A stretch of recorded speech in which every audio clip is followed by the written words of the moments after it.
Morning બાળકો, આજે આપણે ધોરણ 6 પ્રકરણ 10 ગતિ અને અંતરના માપન વિશે ચર્ચા કરીએ.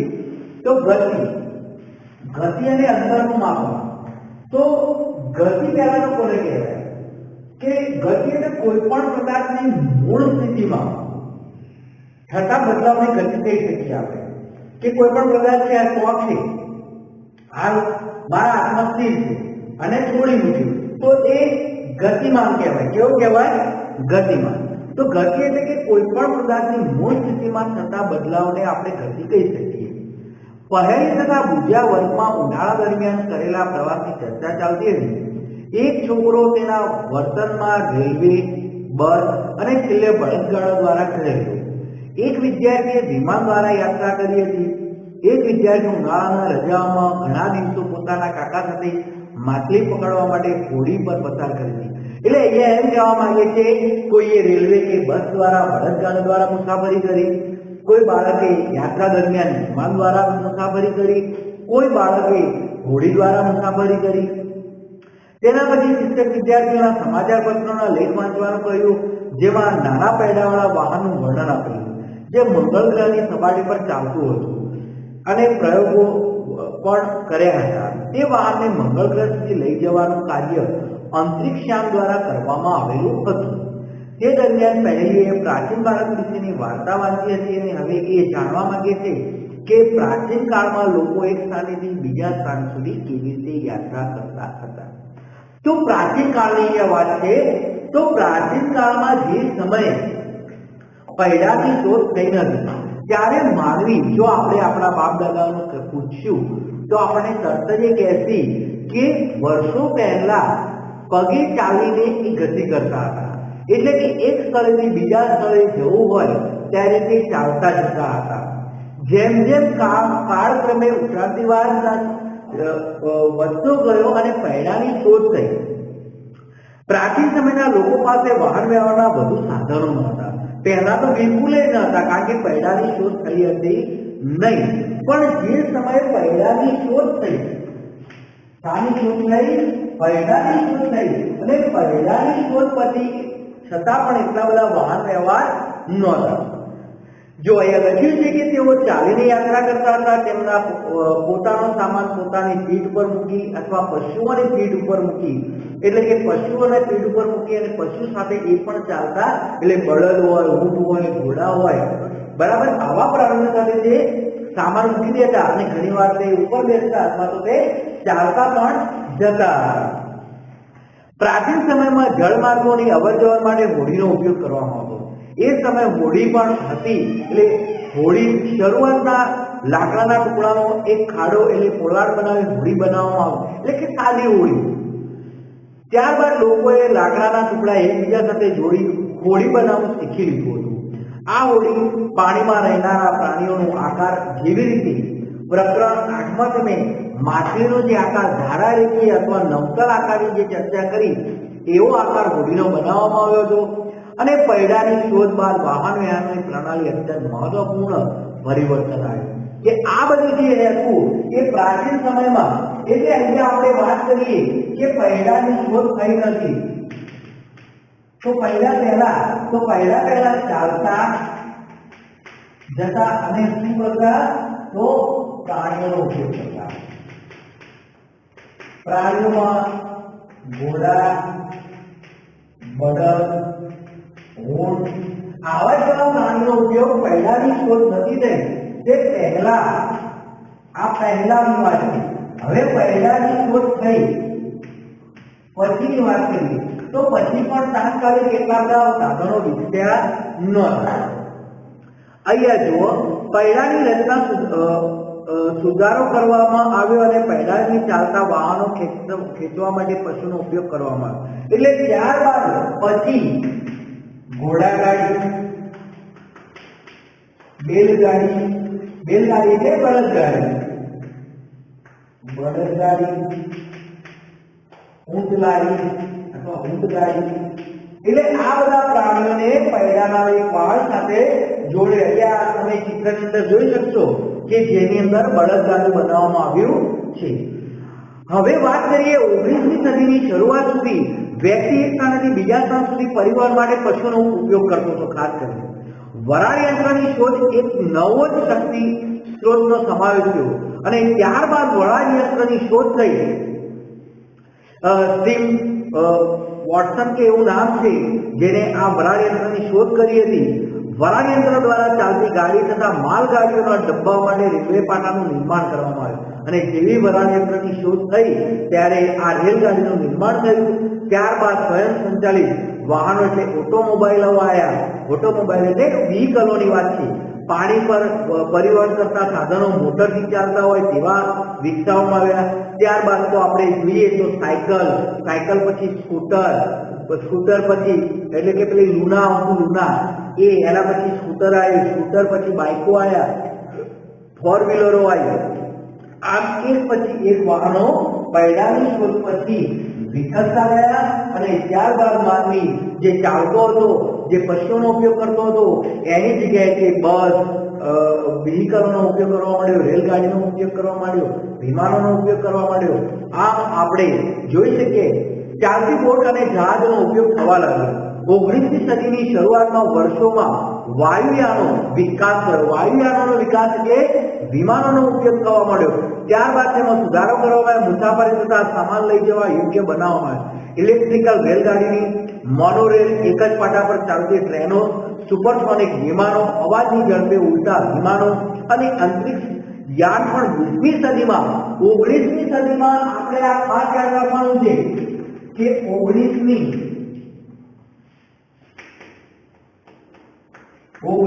સદી અને 20મી સદી 20મી સદી ને 19મી સદી શું કે તો 19મી સદીની અંદર ઇલેક્ટ્રિકલ રેલગાડી, મોનોરેલ, એક જ પાટા પર ચાલતી સુપરસોનિક વિમાનો અને 20મી સદીમાં તો અંતરિક્ષ યાનો પણ મોકલવામાં આવ્યા. જે ગ્રહો પર ચંદ્ર, મંગળ ગ્રહો પર જે અંતરિક્ષ યાનો મોકલવામાં આવ્યા એની શોધ થઈ. તો તમે જોઈ શકો છો કે આધુનિક ટેકનોલોજીનો કેટલો વિકાસ થયો હશે. આકૃતિ 10.1 માં પરિવહનના વિભિન્ન સાધનો બનાવવામાં આવેલા છે. તેને પ્રાચીનથી અત્યાધુનિક મુજબ પરિવહનના સાધનોનો સાચો ક્રમમાં ગોઠવો. શું પ્રાચીન પરિવહન એવું કોઈ સાધન છે જેનો ઉપયોગ આજકાલ થતો નથી? ના, આજકાલ કેટલાક બળદગાડા છે પણ એનો ઉપયોગ થતો નથી એવું કહી શકાય. પણ ના, એનો કેટલાક ગામડા એવા અંતરિયાળા ગામડાઓ છે કે જેમાં બળદગાડા, ઊંટગાડા, ઘોડાગાડી આ બધાનો ઉપયોગ થતો હોય છે. હવે આપણે અહીંયા પૈડાની શોધ પછી ગોઠવવા જઈએ તો સૌથી પહેલા બળદગાડું આવશે, બળદગાડા પછી સાયકલ આવશે, સાયકલ પછી બસ પછી રેલવે, જહાજ પણ પહેલાથી જ આવશે કારણ કે જહાજ પહેલું આવશે, પછી બળદગાડું, પછી સાયકલ, બસ, ત્યારબાદ રેલગાડી અને છેલ્લે સુપરસોનિક વિમાન. આમ તમારે આ ચિત્રો ની ઝેરોક્ષ કરાય અને આ ચિત્રો ક્રમમાં તમારે પણ ગોઠવવાના રહેશે. હવે આપણે અંતરની વાત કરીએ. તમે કેટલું અંતર કાપ્યું, આ ટેબલ કેટલું પહોળું છે, તો આ આપણે વાત કરી ગતિ કરવા માટેના આ જે છે એ મૂળભૂત જે છે એ પહેલાની શોધ પહેલા લોકો કેવી ચાલીને જતા હતા અને પ્રાણીનો ઉપયોગ કરતા હતા. અને પહેલાની શોધ પછી આપણે જોયું કે જે 19મી સદી અને 20મી સદી, ઘણીવાર પ્રશ્ન પૂછાય કે 19મી સદીમાં કયા સાધનનો મહત્વનો યોગદાન રહ્યો અથવા 20મી સદીમાં અંતરિક્ષ યાનમાં જવા માટે શાનો ઉપયોગ કરવામાં આવે છે. તો આ બધું પૂછવામાં આવે છે. તો અહીંયા આપણે હવે ત્યારબાદ અહીંયા ગતિ અને અંતરનું માપન. ગતિના આજે આપણે પ્રકારની ચર્ચા નહીં કરી. ગતિ કયા પ્રકારની આવે? ગતિ ઘણા બધા પ્રકારની આવે. સૂર્ય ગતિ પણ આવે, વક્રાકાર ગતિ પણ આવે, દોલન ગતિ પણ આવે, વર્તુળ ગતિ પણ આવે, ચક્રીય ગતિ પણ આવે. ગતિના ઘણા બધા પ્રકારો છે. પણ એ પહેલા અહીંયા આપણને અંતરનું, તમે કેટલું અંતર કાપ્યું, આ ટેબલ કેટલું પહોળું છે, કેટલાક માપનના એકમ પ્રણાલીઓ છે, માપનના પ્રમાણભૂત એકમો છે, આની ચર્ચા. તો આપણે ટેબલની પ્રવૃત્તિ આપેલી છે એ જોઈએ. તો સૌથી પહેલા આ સ્થિતિમાં અંતરની વાત કરીએ આપણે.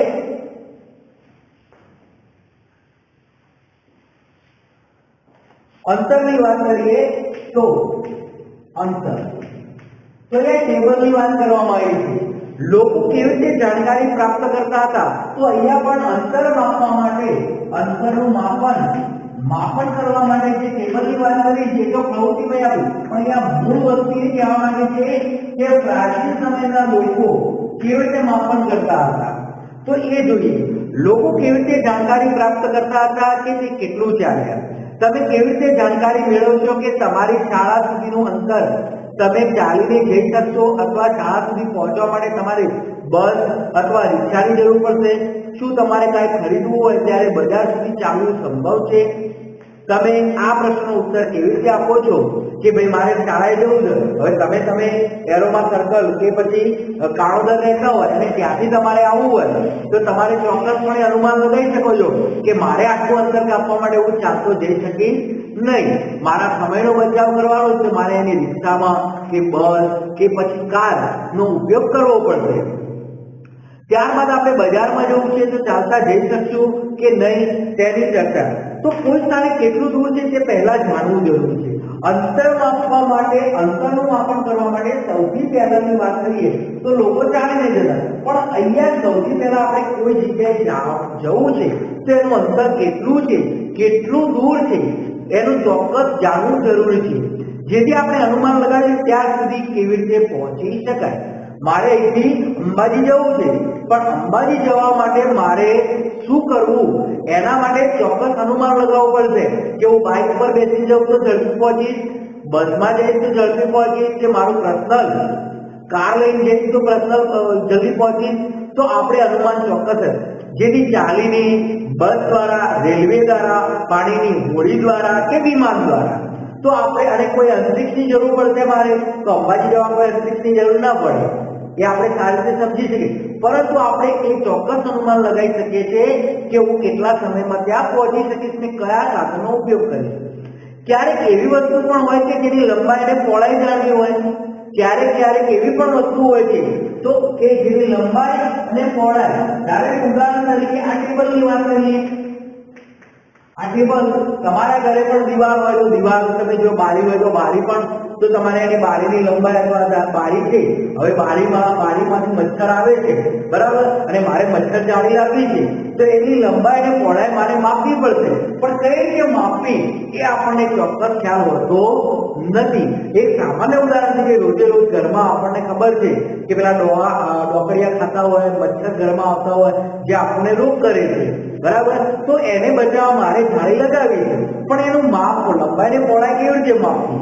તો અહીંયા જુઓ, પહેલી તથા બીજાને વર્ગમાં મોટી મોટી પાટલીઓ જેની ઉપર બે વિદ્યાર્થીઓ બેસે, પહેલી તથા બીજોની એક સાથે પાટલી પર બેસે છે, પરંતુ મોટા ભાગે તેઓ એ વાતને લઈને ઝઘડાય. ઘણીવાર તમે પણ એક જ પાટલી બંને મિત્રો બેસતા હોય પણ પેલો આગો પાછો વળી આવી જાય એટલે બંને ઝઘડા કરો, અને આનાથી વર્ગનું જે વાતાવરણ છે એ પણ આખું ડિસ્ટર્બ થઈ જાય છે. કારણ કે ટીચર કોઈ પદ્ધતિ દ્વારા શીખવાડતો હોય અને બાળકોનું ધ્યાન કેન્દ્રિત હોય અને તમે ઝઘડાતા હોય જગ્યા બદલે બેન્ચીસ ઉપર બેઠેલા હોય ત્યારે એ ધ્યાન તૂટી જાય છે, અને ઘણીવાર ટીચર એમને બાળકને બોલે પણ છે કે કેમ બેટા ઝઘડાઓ છો, શું છે?